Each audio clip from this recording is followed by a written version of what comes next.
Tama was once a valiant knight who met his end at the hands of demons.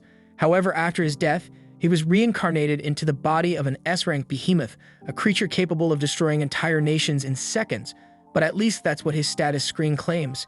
And in reality, he looks like an ordinary cat. Tama is grateful for this second chance at life, but feels conflicted about becoming a monster, especially since he spent his entire human life slaying them. While contemplating his new existence, an E-rank slime slowly inches toward him. Tama can tell the slime is planning to eat him, so he quickly opens his status screen to pick a skill for self-defense. Unlocking the ability to fire rocks from his mouth, he uses it to kill the slime with ease. Relieved but hungry, Tama realizes he hasn't eaten since his reincarnation and decides to try the slime. And to his surprise, it tastes delicious.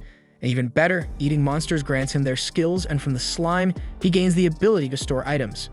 Encouraged by his newfound power, Tama decides to explore the dungeon further to see what other monsters or meals await him.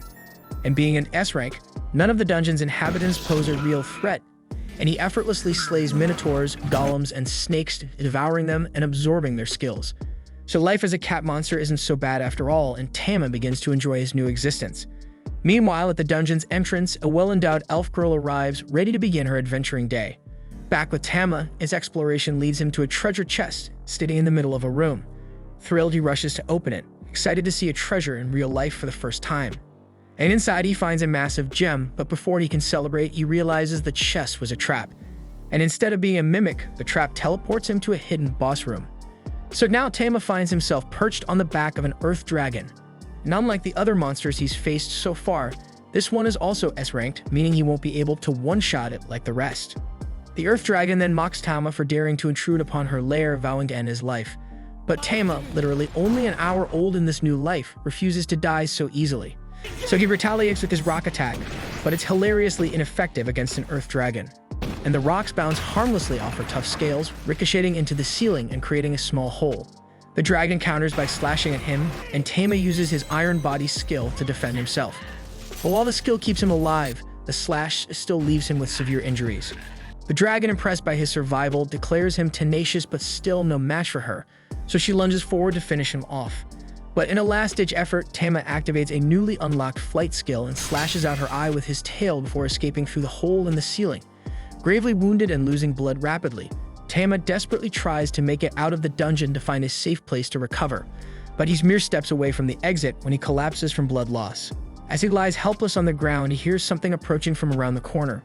Unable to move, he assumes whatever it is will easily finish him off. But instead of a threat, it's the well-endowed elf girl from earlier. Spotting Tama's near-lifeless body, she rushes over to help him. Tama wakes up hours later, finding himself lying in a soft bed with his wounds bandaged. So he confusedly wonders where he is until the elf girl walks in carrying a bowl of milk. Remembering her face from before he passed out, Tama marvels at her beauty and silently admires those massive, well-done melons. The elf girl is relieved to see Tama awake, commenting on how severe his wounds were. She can't fathom how a tiny kitten like him could have ended up in the middle of such a dangerous dungeon. So Tama quickly realizes that she thinks he's just an ordinary cat rather than an S-rank behemoth. And since he can't talk, there's no way to correct her assumption. But even if he could, why would he want to? After all, this misunderstanding means he gets to sleep on her legendary cushion every day and night. Over the next few weeks, Arya continues to care for Tama until he is fully recovered from his injuries. One day, as Arya heads out for her usual dungeon run, Tama reflects on how grateful he is for everything she's done for him. She not only nursed him back to health, but also gave him food, a warm place to sleep, and unconditional kindness. Determined to repay her, Tama swears to protect her with his life, no matter what. So to ensure her safety, he decides to secretly follow her into the dungeon. He then sneaks aboard the boat before it departs and hides. When they arrive at the dungeon, Tama keeps a close eye on Arya, while staying hidden in the shadows. He worries about her potentially getting into some kind of ridiculous situation, like losing her clothes to a slime or something absurd like that. Determined to be ready for anything, he prepares himself to jump in at the first sign of danger. However, his concerns quickly ease as Arya encounters a group of goblins. She activates her acceleration skill and dispatches them with incredible precision, cutting them down effortlessly. After the fight, she bends down to collect the goblin eaters for the reward. And after watching her in action, Tama is genuinely impressed. His experience as a knight allows him to recognize the level of skill and speed in her swordsmanship, and he can't help but admire her ability. As Arya finishes storing the goblin ears, she spots another goblin lurking behind a corner and readies her stance again.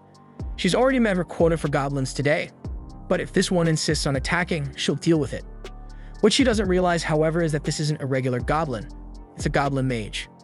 And before she can react, the goblin launches a massive fireball at her. Completely unprepared for such an attack, Arya finds herself in serious danger. Tama can't stand by and let her get hurt, and he knows using any of his overpowered skills would reveal that he's a monster, something he's not ready to explain. And instead he acts quickly, pushing Arya out of harm's way and lunging at the goblin mage. And with a slash of his regular kitty paws, Tama causes the goblin to stumble backward and tumble down the dungeon stairs to its demise. Arya, stunned by the turn of events, can't fathom how or why Tama is in the dungeon, but her gratitude for his intervention is clear. On the boat ride back to town, she lets him curl up on her ample chest, rewarding him with belly rubs, and that shit makes him hooked on it. After returning to town, Arya heads straight to the Adventurers Guild to submit the goblin ears she collected. On her way to the reception desk, she's stopped by Lord Casman, a man she's met before and has been actively trying to avoid. Casman, as usual, tries to convince Arya to join his party, but she politely declines, already well aware of his reputation as a scumbag, but Casman refuses to take no for an answer. As if to prove this sleaziness, he reaches out, aiming for a double dirty cheek grab. But before Casman can make contact, Tama leaps into action, biting his hand and latching on tightly. Casman screams in pain, flailing wildly, but Tama doesn't let go.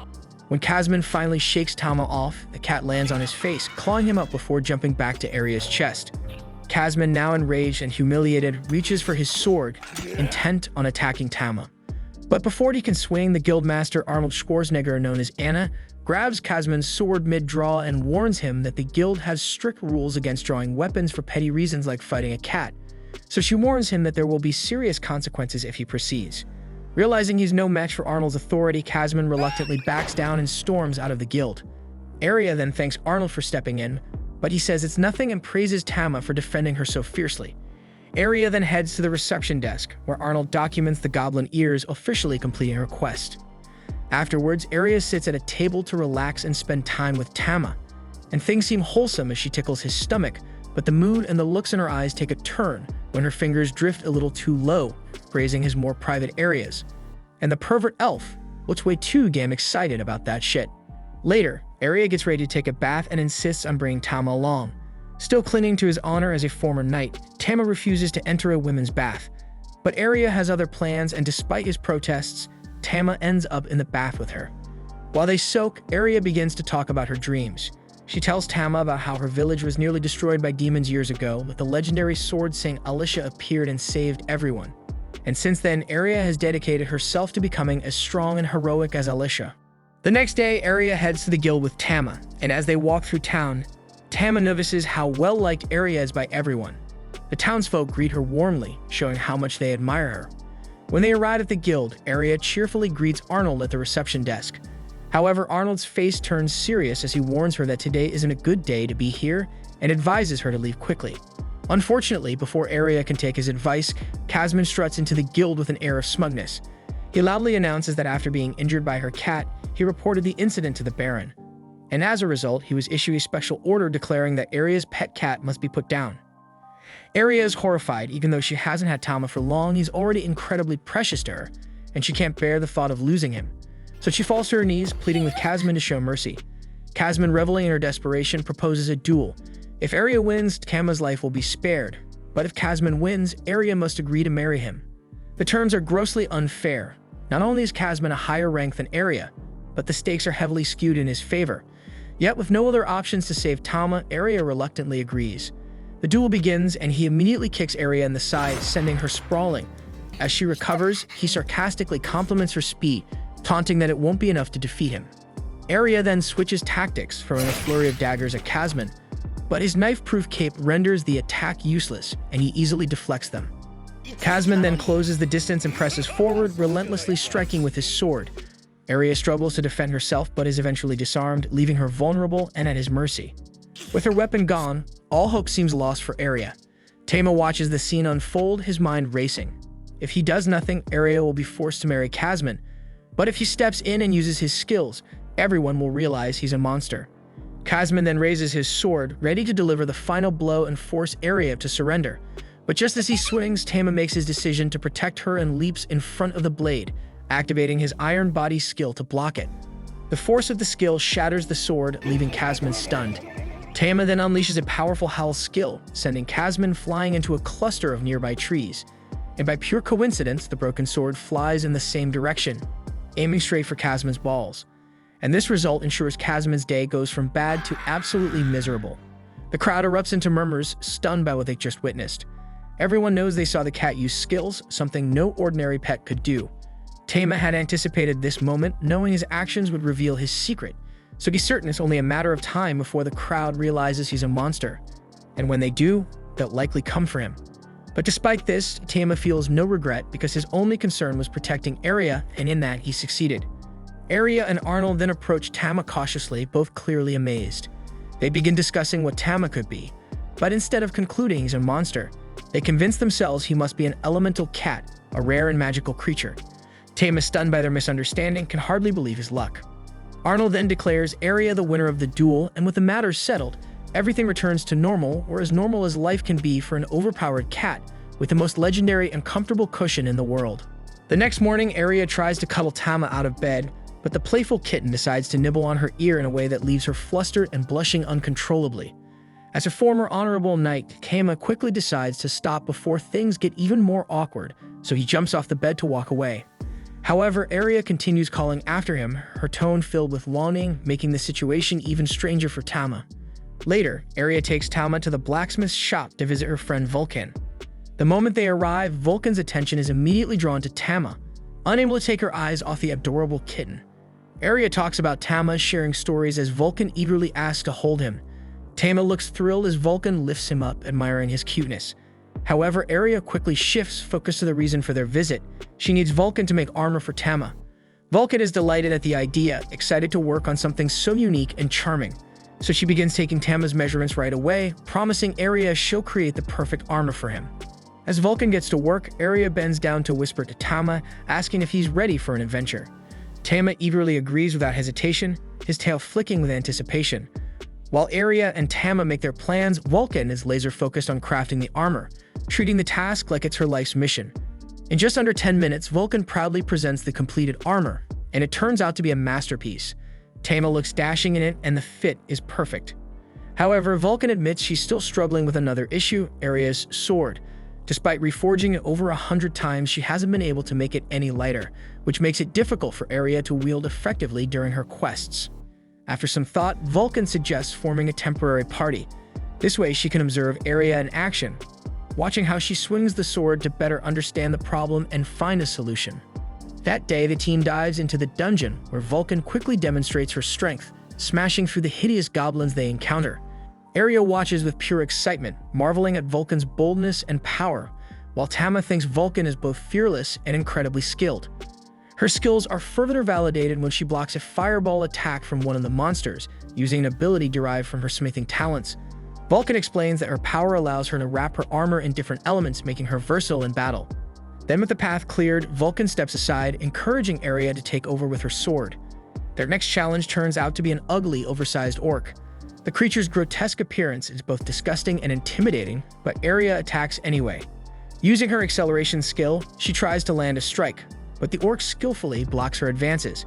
Tama then steps in, soaring through the air and activating his iron body technique to shield Arya from an incoming blow, distracting the orc just long enough. Seizing the moment, Arya strikes and eliminates the beast in a single and decisive attack. Vulcan observes Arya's movements closely and notices her longsword hinders her flow in battle, making her strikes less effective. Arya, unsatisfied with her performance, turns to Vulcan and asks for an even tougher challenge, determined to push her limits and grow stronger. Impressed by her resolve, Vulcan encourages her to advance to the next floor, promising even greater challenges ahead. Descending further, the team encounters a swarm of slimy, perverted roppers instead of massive beasts. Tama instantly grows anxious, fearing these slimy creatures will grab his mistress from all angles with their tendrils. Vulcan then warns Arya to move smartly and avoid their sticky grips at all costs. So Arya charges in with acceleration, but the ropers' speed makes them tough opponents. Her strikes fail to connect with their bodies, and one of the ropers shatters her heavy sword, leaving her defenseless. But just as she's about to be ensnared, Vulcan hurls a knife toward her. Arya catches it midair and swiftly drives it into the roper's core, killing it in one precise motion. With renewed determination, she pivots to take down the next slime. And while Vulcan observes Aria's battle style, he quickly concludes that Aria's true strength lies in wielding shorter, lighter weapons instead of her heavy longsword. And in no time, Aria slices through the monster's body parts with unmatched speed, leaving Vulcan utterly stunned. She always knew Aria had skill, but she hadn't expected this level of speed and efficiency in taking down the second monster. Just as they think the battle is over, the monster splashes its goo all over Aria, coating her from head to toe while regrowing its limbs. Disgusted and furious, Aria cringes, declaring that only Tama has permission to do something like that. Fueled by her outrage, she obliterates the creature in a single devastating move. But this time, she cuts it into so many pieces that there's no chance of it regenerating. Vulcan and Tama rush to congratulate her on her incredible display of skill. But while Vulcan moves closer to offer praise, Tama, being the cheeky little kitten he is, stops halfway to steal a bit of juice from the dead monster to absorb its skill for his own use. Meanwhile, Aria, still fuming, vents her anger on the remains of the roper that had dared to splash its nasty goo on her. She relentlessly pierces his already mangled body, muttering revengeful thoughts, while Tama watches in bewildered silence, wondering if she's gone a little overboard. After the massacre, Aria opens up to Vulcan, sharing the story of her motivation for wielding longswords. She recalls meeting the Sword Sink during her childhood, a figure who became her idol and inspired her to pick up the weapon. Despite the longsword being ill-suited to her natural fighting style, Aria dedicated years to mastering it in an effort to emulate her hero. However, with her recent realization that daggers complement her skills far better, she has decided to embrace this newfound strength. Tama listens attentively and offers his support, reassuring her that this change will only make her stronger. Seeing Aria's growth, Vulcan proposes heading to a deeper floor of the dungeon, confident in Aria's ability to handle the challenges with her daggers. Before moving forward, they take a break near a Philosopher's Stone, a rare artifact that repels monsters in its vicinity. As they rest, Aria gazes at the stone, triggering a wave of painful memories from her childhood, when her home was attacked by demons.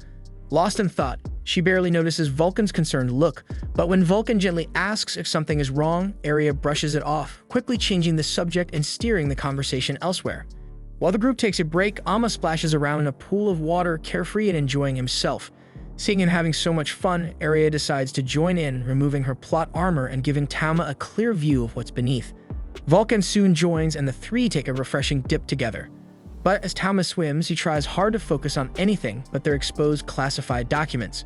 During their downtime, Aria casually asks Vulcan about her usual dungeon party, unintentionally touching on a sensitive subject. Vulcan admits that her party disbanded after two of the members fell in love and the female member became pregnant. So the couple decided to settle down, leaving their adventuring days behind. The conversation then takes a strange turn when Vulcan mentions that elemental cats like Tama can crossbreed, and she muses about what might happen if Tama grows larger and goes into a serious heat season. Aria surprisingly finds the idea exciting and enthusiastically encourages Tama to grow up faster so she can have his adorable meow meow babies. And that shit makes Tama silently thinks to himself, what kind of madness is this? Then as their break ends, the group heads to the next dungeon floor, where they encounter a fierce minotaur. And unlike the goblins and ropers from earlier, this creature is a formidable opponent. Aria then approaches carefully, accelerating toward the beast and executing her whirlwind slash technique. However, her attack barely scratches the minotaur's thick hide, leaving her shaken. Vulcan then steps in, offering encouragement and helping Aria regain her composure. Motivated by Vulcan's support, Aria refocuses, launching a series of faster and more aggressive strikes. The minotaur, overwhelmed by her speed, begins swinging its massive weapon wildly. One swing strikes the ceiling, causing debris to fall dangerously close to Vulcan. Tama, quick on his feet, uses his ether-howling skill to deflect the falling boulders, saving Vulcan just in time. Inspired by Tama's bravery, Aria sees an opening and delivers a powerful strike directly to the minotaur's chest, bringing the beast down for good. As Tama cheers for Aria's hard-earned victory, Vulcan stands in awe, marveling at the little cat's strength and courage. And her thoughts wander as she can't help but think that Tama is a really powerful alpha male. Back at the Adventurers Guild, Aria, Vulcan, and Tama hand over the loot they collected from their dungeon raid. They then approach Arnold, who examines the deep-cut marks on the Minotaur remains and asks who managed to inflict such damage. With a proud smile, Vulcan reveals that the cuts were the result of Aria's newly honed skills. Arnold, recalling how much weaker Aria was when she first arrived in town, commends her growth and hard work. Flattered by the praise, Aria thanks Arnold, feeling a sense of accomplishment. With their earnings in hand, the trio heads to a local restaurant to celebrate their successful adventure. At the restaurant, Vulcan wastes no time indulging in heavy refills, impressing Tama, who can't help but wonder if she's a seasoned drinker. Aria then takes the opportunity to express her gratitude to Vulcan for her support during the raid, admitting how much fun she had working together. Vulcan shares the same sentiments, showing off a rare medicinal herb she collected in the dungeon as a memento. Their lively conversation makes Tama nostalgic, reminding him of his previous life as an adventurer when he had comrades to share such moments with. Still, Tama acknowledges that his current life isn't bad. After all, being the pampered pet of a gorgeous elf is a dream few would turn down. As their bond strengthens, Vulcan proposes forming an official party. Aria, caught off guard, is flattered but too shy to answer. Sensing her hesitation, Tama gently bites her hand and places it on top of Vulcan's, effectively sealing the agreement on her behalf. The group erupts into cheers, celebrating their newfound partnership. And riding the high of camaraderie, they decide to order more drinks and make the evening one to remember. Later that night, Tama finds himself trapped between Aria and Vulcan's plot armor. A snug, awkward situation doesn't help him sleep, especially when he hears Aria murmuring in her sleep, mentioning something about hoping Tama doesn't get too rough. Suspicious and mildly flustered, he manages to maintain his composure. Meeting a distraction, Tama checks his stats and is surprised to find he's eligible for evolution. However, evolving could transform him into a massive behemoth, potentially ending his current life with Aria and Vulcan. Choosing loyalty over power, Tama decides to remain their cherished and dependable pet. The next morning, while walking through town, Aria and Tama encounter two thugs harassing a young girl, accusing her of being a pickpocket. Aria steps in immediately, and when the thugs notice her elemental cat, they scatter to avoid conflict. Aria then comforts the girl, learning she's an orphan, and takes her to a local church, where nuns care for other children. Listening to Aria's heartfelt conversation with the nuns, Tama is filled with admiration for his master's kindness and vows to support her even more than before. That evening, Arnold calls Aria to the Adventurers Guild to congratulate her on being promoted to C rank. He hands her a gleaming new rank pendant as recognition for her hard work. But their celebration is interrupted by a commotion at the quest board. Arnold then explains that people have gone missing in Linnern, a nearby town, with whispers of demons being responsible. Hearing this, Aria's resolve strengthens. Driven by her grudge against demons, she eagerly asks for more information and declares her intention to accept the emergency quest without hesitation. Upon hearing the details of the case, Aria pressed Arnold for every detail she knew about the case. Vulcan grew uneasy at the elf's eagerness to take the lead, doubting it was within her capability. Yet Aria, unwavering, was determined to act before more people fell victim. Impressed by her determination, Vulcan offered his help, and Arnold observed that under the circumstances, a mercenary company might soon recruit the two. At that moment, a young man in a tunic stepped into the guild. He introduced himself as Cedric, and the adventurers immediately recognized him as the Duke's eldest son, renowned for his skill in managing labyrinths. Cedric greeted Vulcan warmly and assured her and Aria they'd soon fight side by side. Tama then remembered Cedric from the war called Ragnarok, where humanity fought against demons. Despite devastating losses, victory was achieved thanks to a prodigious boy, the Grand Mage, who led them to triumph and earned legendary hero status.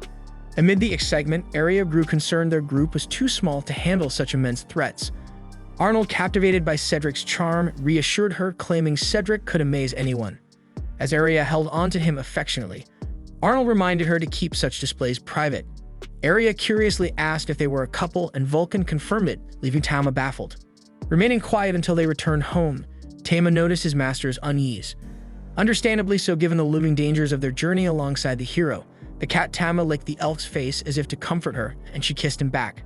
Startled by the exchange, Tama refocused as the group prepared to depart. On their journey, they encountered new allies: the silver-haired Danny, the humanoid monster Howard, the fiery red-headed Keeney, and Marietta. Aria introduced Tama, who quickly won everyone over with his irresistible cuteness. Marietta even took turns carrying him. However, their peaceful ride came to an abrupt halt when a band of orcs blocked the road. Cedric instructed Danny to handle the threat, and the swordsman effortlessly defeated the orcs without any visible effort. Vulcan gets intrigued and asked about Danny's abilities, and Kenny confirms he hasn't used any skills. Aria began to grasp the incredible strength of the Ragnarok heroes, while Tama marveled at Danny's sheer raw power, eagerly anticipating the chance to fight alongside him. When night blanketed the sky, they reached Leonard Village, where grateful townsfolk welcomed Cedric and his group. One villager revealed that many locals had mysteriously disappeared, with a search party lost in the ruins and another girl abducted the previous night. The revelation brought painful memories of Aria's homeland's invasion flooding back. The village leader then shared that Cedric's knights were their final hope. Seeing the warriors weary from their journey, the villagers swiftly prepared a hearty meal to replenish them. Later, as they settled into their lodging, Aria grew curious and asked why each of her companions had chosen to become knights. Danny explained that his family's poverty forced him to join to repay debts, and Howard shared a similar tale. Keeney needed money to buy medicine for her sister, and Marietta sought freedom for her father who was enslaved. Hearing these heartfelt stories, Tama noticed the sadness behind their motivations, and even Aria regretted raising the question. Yet the knights held no shame in their choices because they had paid their dues and were now carving their own paths. Cedric, on the other hand, revealed a starkly different reason. He had no interest in love or familial obligations. As the Duke's son, he joined the Order because he lacked a greater purpose and discovered joy in slaying monsters. His bluntness didn't sit well with everyone, but no one challenged his perspective. After dinner, it was time to bathe. While the girls relaxed, the boys, overcome by youthful mischief, tried sneaking a peek. Tama, ever alert, caught them in the act and, with a thunderous shout, sent Danny and Howard scurrying back to their quarters. Cedric watched their hasty retreat with mild amusement, wondering about their excitement for the journey, though he couldn't fully relate to it. With the group refreshed, they ventured deeper into the ominous Leonard labyrinth, unaware that a sinister creature was stalking their every move. To this lurking predator, the adventurers were nothing more than prey. It silently observed, preparing to gather strength and set its deadly plan into motion. Before long, a pack of sea werewolves blocked the adventurers' path, so Howard the Tank stepped forward, raising his massive shield and taunting the wolves to draw their attention, creating space for the others to strike. Cedric then showcased his unmatched swordplay with precision, while Aria leaped into the fray, determined not to be outdone. Tama, observing the armored werewolves, considered unleashing a powerful roar but opted for a water-based attack instead. Then with pinpoint accuracy, he pierced one werewolf and swiftly took down two more, leaving his party stunned. The hidden monster, watching from the shadows, was shocked at how quickly his wolves were defeated, especially by Tama, who seemed to wield elemental power. Yet despite their strength, the monster knew he couldn't allow these intruders to advance. Reading himself, he prepared to escalate, either by deploying more weapons or stepping in personally. Back with the heroes, everyone was awestruck by the elemental cat's abilities. Aria, utterly captivated, openly expressed her admiration, even suggesting she wouldn't mind being subdued by Tama's strength. Though he found her words peculiar, Tama resisted his animal instincts, reminding himself that Aria was still his master. They soon arrived at a chamber filled with an oppressive, crushing atmosphere. So Cedric raised his hand, halting the group. Then from the shadows emerged Beryl Astaroth, the labyrinth's master. He declared that their journey would end here, revealing himself as a surviving demon seeking vengeance for his fallen kin. Danny immediately accused Beryl of targeting Leonard Village as an act of revenge, but the demon dismissed the accusation, claiming that Leonard was just the start of a far greater plan. Then with a sinister grin, he summoned a group of trolls to attack. Recognizing their power, Cedric ordered the team to split up, but Beryl anticipated this and conjured a protective wall that separated Tama from the others. Then we see a troll charge at Tama, who retaliated by tearing off his arm. However, to his dismay, the limb regenerated almost instantly. Meanwhile, Cedric's team gets surrounded, and the group knows their only chance is to rely on Cedric to lead their escape. So Cedric unsheathed his blade, which began to pulse with dark magic, and with a wicked laugh, he charged at two trolls, slicing them apart so thoroughly they couldn't regenerate, removing them from the battlefield entirely. Beryl's eyes widened as he recognized the forbidden magic Cedric wielded, an ability used only by the great mage during the Ragnarok War. Cedric then smirked with amusement because this was going to be so fun for him. Then we see Tama attempt a stone war attack, but the trolls barely flinch and their wounds heal instantly. Realizing the danger, Tama retreats, his mind racing as he considers whether to evolve into his stronger form. But evolving would mean severing his bond with Aria, a sacrifice he isn't willing to make. Resolute in his decision to remain her loyal companion, Tama unleashes Flame Roar instead, scorching the trolls so their wounds cannot heal. His bold tactic works, and the trolls collapse. Furious at the relentless assault, Beryl readies himself for the next threat. Vulcan charges in, swinging his massive hammer, but Beryl deftly dodges and parries Aria's follow-up knife strike with his dagger. Beryl smirks and mocks the hammer's sluggish swings, only to be caught off guard when Vulcan kicks up a cloud of dust, blinding him. Seizing the opportunity, Aria darts forward and drives her blade into Beryl's chest. At first, he dismisses the wound as trivial, but then light radiates from the elf's enchanted dagger, amplifying the damage and forcing him to his knees. Snarling in pain, Beryl strikes back with his dagger, delivering a vicious wound to Aria. Far more than a simple cut. The group rushes her aside, panic setting in as Tama fears the weapon might be poisoned. Then we see that Beryl is still alive and smirks darkly, while declaring that humanity will crumble when true power returns. Then with those ominous words, his body begins to petrify, turning to stone before crumbling into dust. Meanwhile, the poison spreads rapidly through Aria's arm. Cedric examines it and grimly identifies it as dragon venom, a deadly toxin.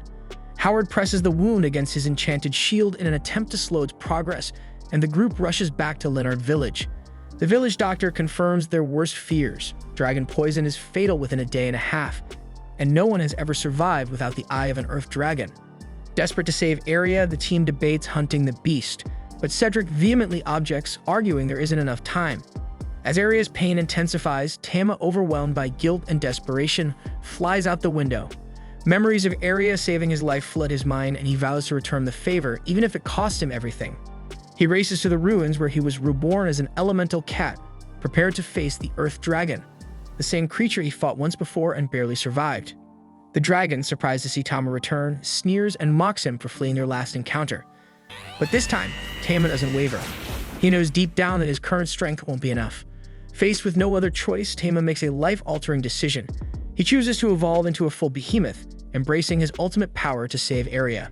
Tama, now in his colossal form, rains down flames, roaring furiously at the dragon below. The monster, however, is too fast, and she lunges forward, unleashing her own torrent of fire and sinking her teeth into Tama's throat like a scorching wrench. Tama's pupils quiver in pain, but this was all part of his elaborate plan because he knew the dragon would drop her guard like a fool once he let her attack.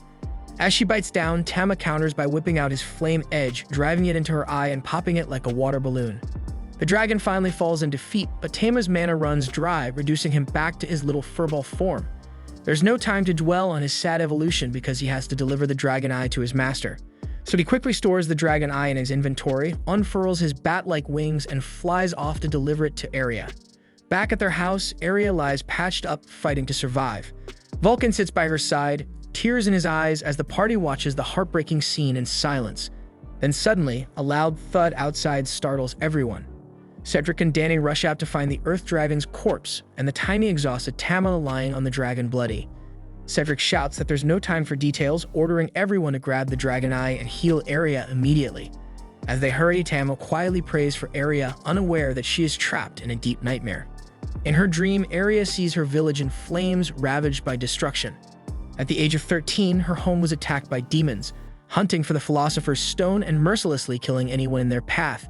Then we see young Aria in her terror, tried to run but stumbled upon the demons and was so frightened that she shook herself. Just when she thought all hope was lost, an elemental cat, much like Tama, appeared and saved her life.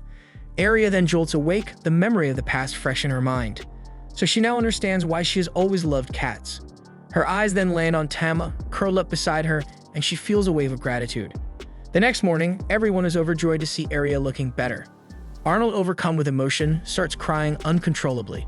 While she's out of immediate danger, the toxin still lingers in her system, so Aria must spend the next few days recovering fully. Later that night, Tama ventures out into the forest in search of monsters to test his skills. Ever since his battle with the Earth Dragon, he's been grappling with how his evolutionary forms work. He's noticed that his colossal form has disappeared, but in its place, he has gained new abilities from the dragon. Spotting a massive buffalo monster, Tama decides to practice his newly acquired Dragon Claw and Dragon Fang. Then with swift and brutal efficiency, the monster is dispatched in seconds, leaving Tama surprised by how much stronger he has become.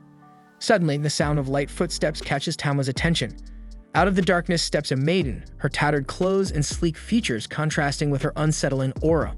What's strange is that she addresses Tama directly, calling him the Strong One as though she knows him. But what's creepier is how she snicks one of Tama's armor pieces, as if she's been hunting him down. The woman then demands to know why Tama is in his furball form, then breaks into a frenzied chase, shouting about his strong body and attempting to grab him. Tama terrifiedly screeches and sprints toward a tiny hole, narrowly avoiding her grasping hands. The woman's unhinged behavior completely freaks him out, but he manages to escape. He then returns to Aria, who is peacefully asleep, and curls into her arms for comfort, still shaken by the encounter. And as he drifts off, Tama can't shake the feeling that the crazy woman seems familiar. The next day, Aria dresses Tama in a cute linen outfit with frills, making him look utterly adorable. The two then head out for a picnic, and Aria sets up a spread of treats, handing Tama some berries to munch on. As they relax, Aria brings up the Earth Dragon, recalling how they had found Tama battered and bruised near its corpse. Arya then shares more about her past, asking Tama if he remembers her earlier stories. She recounts the demon attack on her village of Lumineers when an elemental cat had saved her life. And then the village was ultimately rescued by the Sword Saint, who defeated the demons single-handedly. That day, Arya had vowed to become a strong warrior, leaving her mother and family behind with a promise to return stronger. However, Arya's voice trembles as she admits she feels like she's always being saved, whether by Vulcan, Cedric's party, or Tama himself. Tears then form in her eyes as she confesses that despite her vow to protect her comrades and her people, it feels like she's the one constantly needing protection. Tama then quickly jumps to his feet, comforting Arya as she wipes her tears. She understands what he's trying to tell her, that she shouldn't feel down because after all, she defeated Beryl herself and deserves some credit. Later, Arya and Tama visit Vulcan, who reveals that the armor Arya ordered is ready. Arya had earned a fortune as a reward for defeating Beryl and sold the loot from the trolls Tama defeated to get some extra cash. She had invested it all in buying high-quality armor. Although it was expensive, Vulcan insists that her safety is priceless. The new armor is both cute and practical, and Arya can't contain her excitement. She hops around, thrilled with how light and comfortable it feels. Vulcan then explains every detail of the craftsmanship, but Tama only watches quietly, admiring how cool his master looks in her battle outfit. The three of them then decide to take a trip and test the armor in action. As they enter a tunnel, the atmosphere is tense because it's been some time since Arya has ventured into such a place. Tama then jumps off her shoulder and uses his Lion King's blessing to grant her and Vulcan resistance to fire and ice, a gesture that makes Arya gush over how adorable he is. Soon, the group encounters an ogre and Arya doesn't hesitate. She charges forward with blinding speed, surprising even Vulcan because she even didn't use her skill. And with one precise blow, she beheads the creature, leaving it no chance to counterattack. Arya celebrates her success, praising the armor and her sharp new knives, but their moment of joy is short-lived. Tama suddenly freezes, sensing an unsettling presence nearby. Out of the darkness steps the creepy woman, muttering about destiny and her quest to find Tama. Arya confusedly asks if she's a lost adventurer from Ruin, but the woman denies knowing such a place. Instead, she declares herself born of darkness, reaching out desperately for Tama. Vulcan speculates that she might have amnesia, but her ranting grows more bizarre. She begins spouting secrets that are better left unsaid, and shocks everyone by demanding that Tama impregnate her. Arya remains calm and waves her off, firmly stating that Tama is just a little kitten, as Tama gets horrified and hides in Arya's arms for safety. Seeing that, the woman gets enraged further and accuses Arya of taming Tama and stealing him away. But despite the bizarre interaction, Arya remains compassionate and invites the woman to join their group, believing it's safer than leaving her alone where she might end up as a slave or worse. Arya reassures Tama that he will be protected, and the woman reluctantly agrees, seeing this as her best chance to stay close to Tama. On their way back, they decide to give the wild woman a name. The girl doesn't care much, but Arya points to a star and suggests calling her Stella, saying it means beautiful in her homeland. Seeing even Tama likes the name, the woman agrees to be named Stella. Once home, they begin the hard task of washing Stella. She asks impatiently how long it will take, but Arya is determined to scrub her clean. When it's done, Stella feels amazing and hops up, marveling at the piece of stone used to clean her. Vulcan corrects her, explaining it's soap. Getting carried away, she cannonballs into the pool and splashes around like an excited child. Arya then calls Tama over to wash his little feet, and Stella, seeing this, gets jealous. She yells that it's not fair and demands to wash Tama herself, but Arya calmly turns her down, saying only she as his owner has that privilege. Later that night, Tama wakes up to Stella telepathically calling him. He sees her creepily staring at him. To his shock, they're communicating through their minds. Stella reminds him of how he slaughtered her, confusing Tama until she mentions the labyrinth. That's when he realizes she is the reincarnated Earth Dragon. Stella then explains she was born in darkness with S-rank abilities, invincible to other creatures until Tama defeated her by popping her eye to death. She was then reborn and reincarnated, much like Tama, but this time as a tattered and fragile maiden. As she lay dying in her past life, she swore a vow to find Tama in her next life, and she wasted no time fulfilling that promise. Tama stands hunched and nervous, listening to her story, and asks if she's back for revenge, but she reveals her intentions are far worse. She then calmly declares that she is completely submitted to him and has no interest in battle, and instead she confesses that all she wants is his cat juice to multiply, leaving Tama utterly horrified.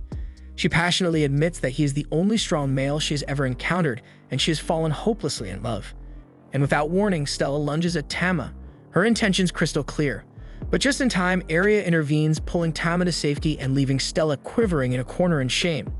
Arya then scolds Stella, firmly warning her to stay away from Tama before calmly heading back to bed.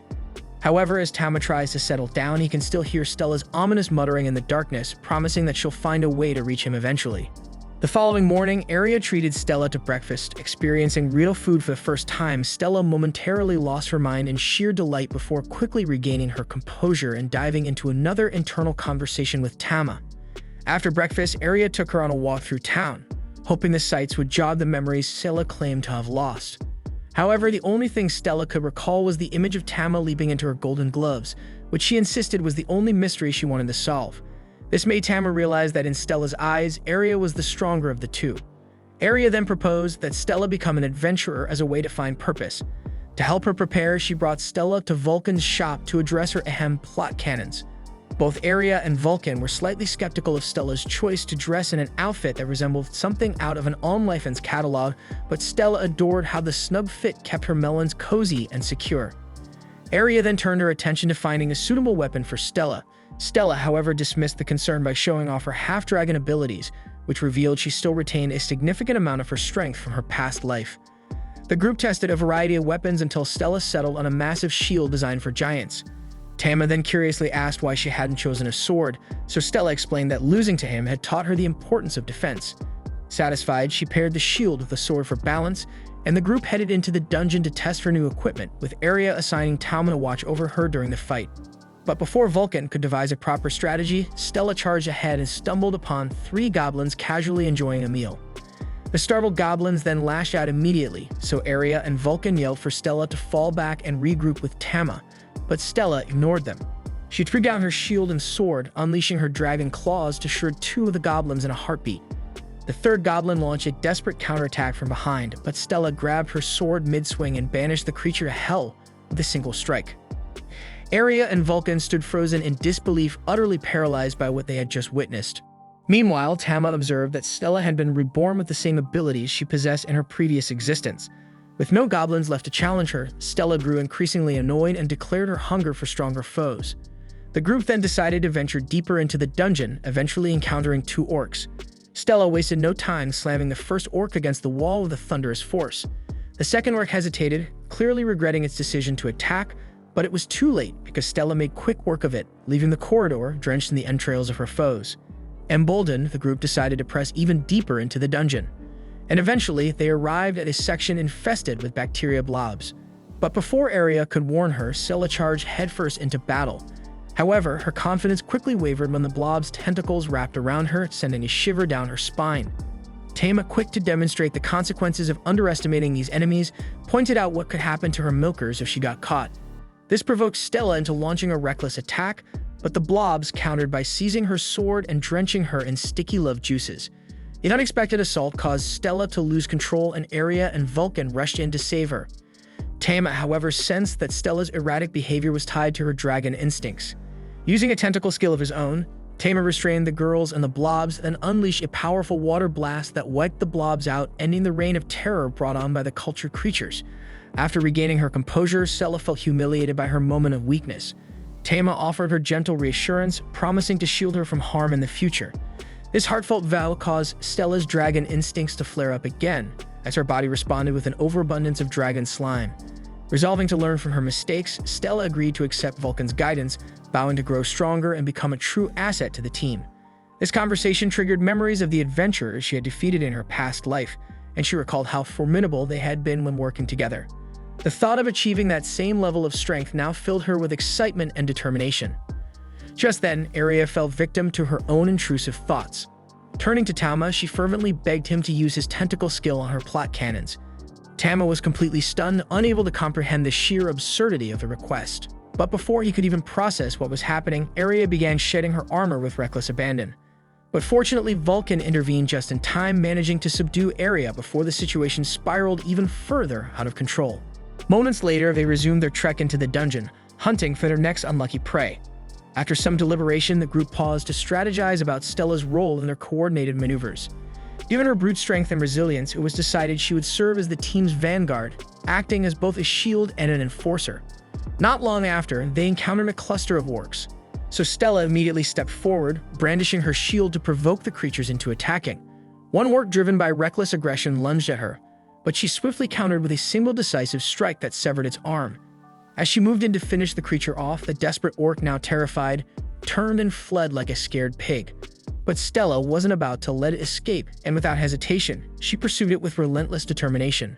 Meanwhile, Tama activated his enchanted enhancement ability to bolster Area and Vulcan's sorcery, inadvertently intensifying Area's already brewing obsession with his eggplant. Together, they tore through every remaining creature in their path before stumbling upon a serene dungeon bath. Without a second thought, the group decided to unwind. What followed was utter chaos for Tama, who wrestled with his inner demons while the girls brazenly flaunted their melons, pushing the boundaries of his composure. Things escalated when Area, with zero shame, settled Tama on her chest, claiming it was his rightful place to relax. Not to be outdone, Stella pressed her dragon melons against Area's, igniting a fierce competition over who truly deserved Tama's attention. Stella, now fully convinced that Area was inferior, declared that she could cherish Tama far better than her. Area, of course, refused to back down, and their heated dispute reached a boiling point. Vulcan, caught in the middle of the chaos, attempted to mediate. She suggested that Stella take on the role of Tama's junior wife, a compromise that only fanned the flames of their argument.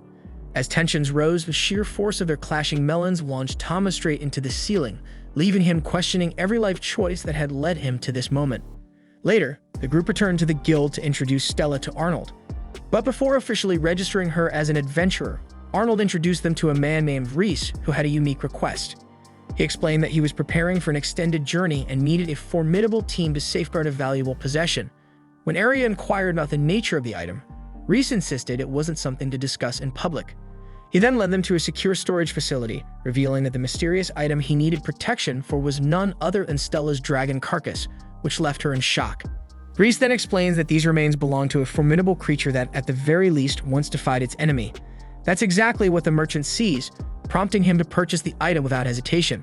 While Stella stands transfixed by the skeleton, Tama reaches out telepathically to check on her. She confesses that it feels utterly strange because the moment her gaze fell upon it, a memory of her own death resurfaced, filling her with an overwhelming sorrow. In truth, this anguish is born from the deep emotions she harbors for the mighty Tama. At that very moment, Arnold makes his entrance, and just before Area departs, he hands her the Alpha promotion tag for rank B. Soon after, the group sets off on their escort mission, with Arnold and Vulcan bidding farewell to the travelers. As they continue their journey, the adventurers encounter several threats, yet nothing manages to slow the carriage's steady progress, thanks to the flawless performance of Area, Stella, and Tama. When the day draws to a close, the group establishes camp, and Reese presents Area with a bouquet of lilies of the valley. Intrigued, Stella asks if these flowers are special, and Reese explains that his fiancée Eliza cherished them, and he used to gather them for her. Hearing that the man has a fiancée, Tama suddenly understands why he shows little interest in her master. Area then inquires about his intentions for the Earth Dragon skeleton, and he admits it's a fine question. A weapons merchant had already begun stockpiling rare materials, convinced that a great war was looming. This remark triggers Tama's memory of when the demon they battled mentioned the resurrection of a powerful creature. Finally, Reese remarks that they should reach Gladstone by tomorrow, suggesting that a rest is in order. With that, the group settles down to sleep. Yet, in the early hours of the morning, an unusual phenomenon begins to spread across the area.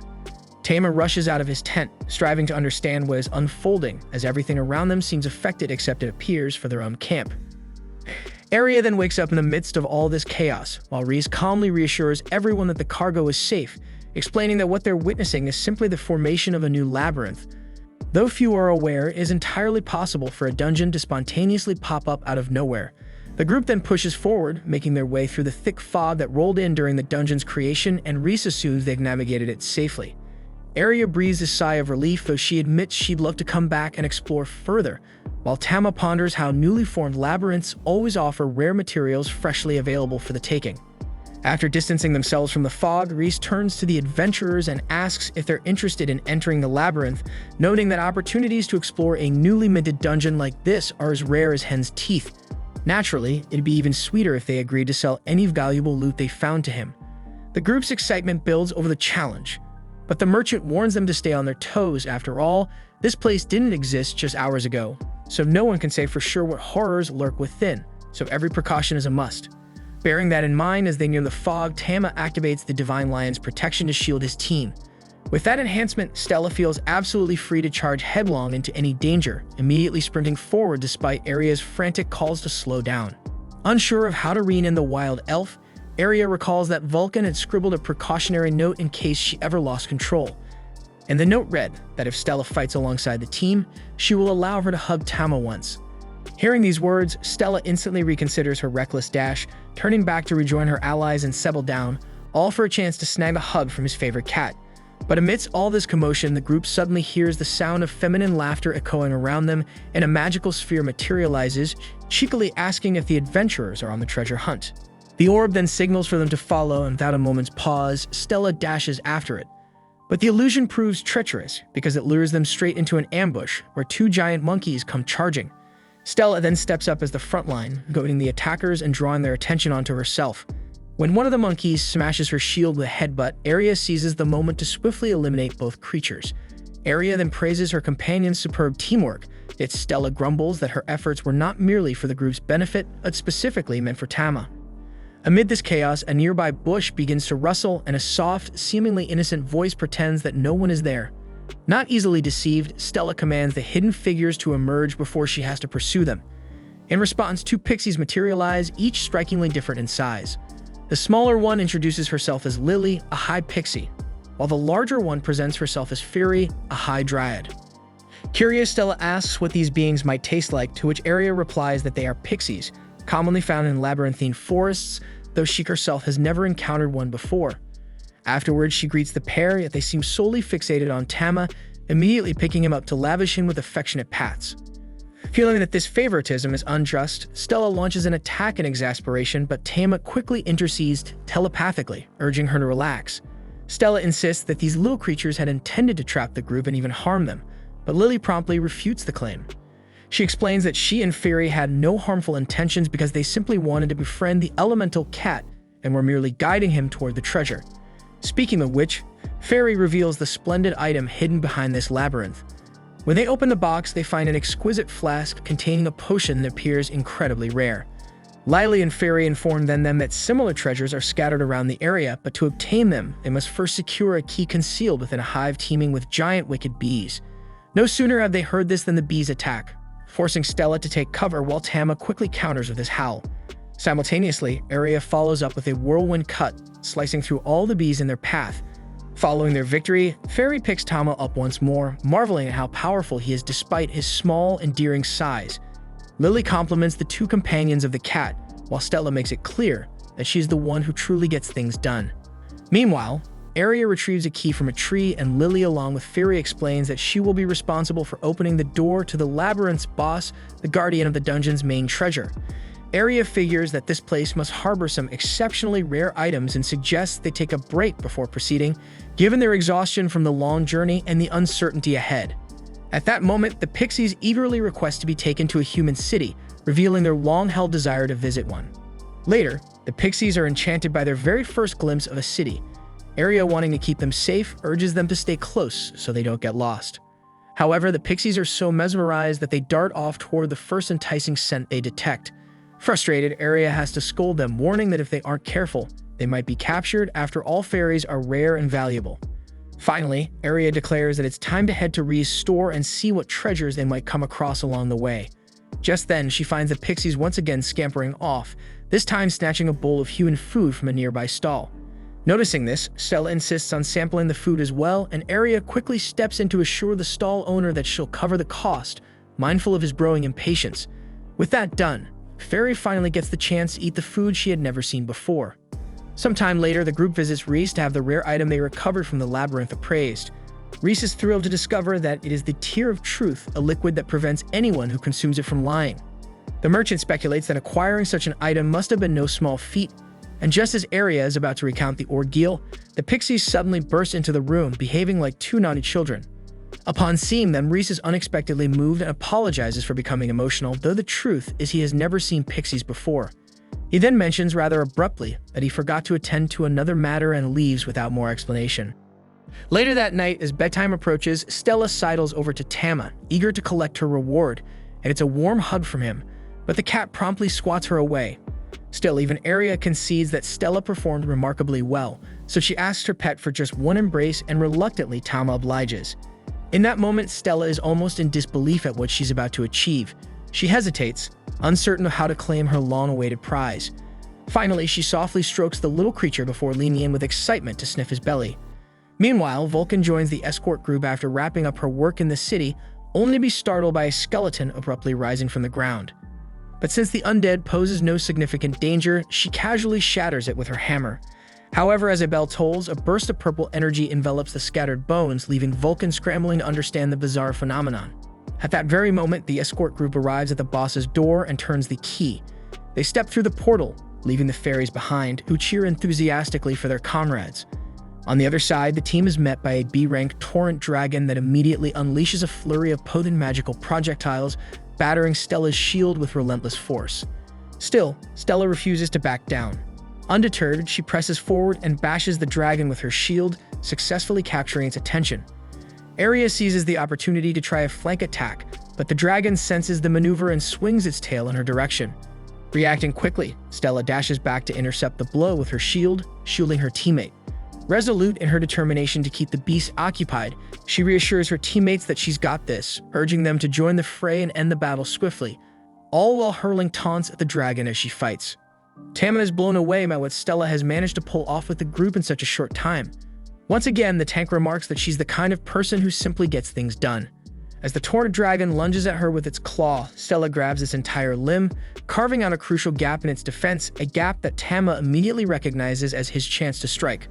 Without wasting a second, he unleashes his flame howling and wraps the enemy in his tentacles.